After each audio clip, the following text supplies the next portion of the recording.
Hi, fourth graders.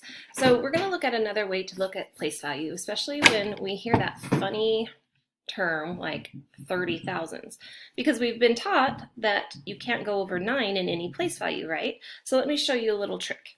I have made a chart that has my ones, tens, hundreds, my place value chart. So it's really important that you have one of these to do it, okay? So say you hear a term that is weird, like 30 thousands, okay? So I'm going to go to my thousands place right here, not the 10,000s, the thousands, and I'm going to write 30 in there, okay? And then we fill in the rest of the place values with the zeros.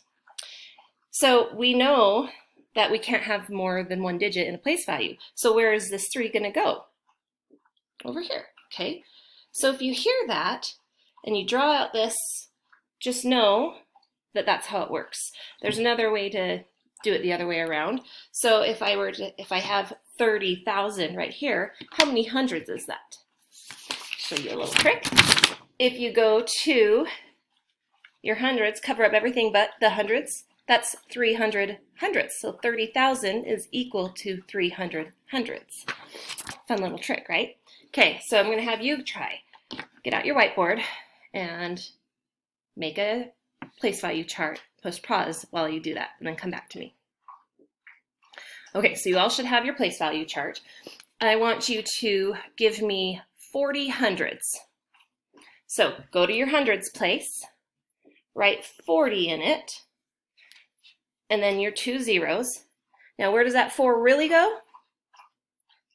Hopefully you sit over here to the thousands, and your new number is 4,000, right?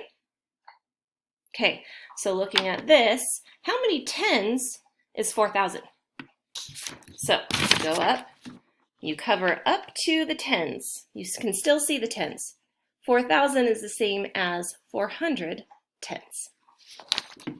Hopefully that makes sense. Try some on your own.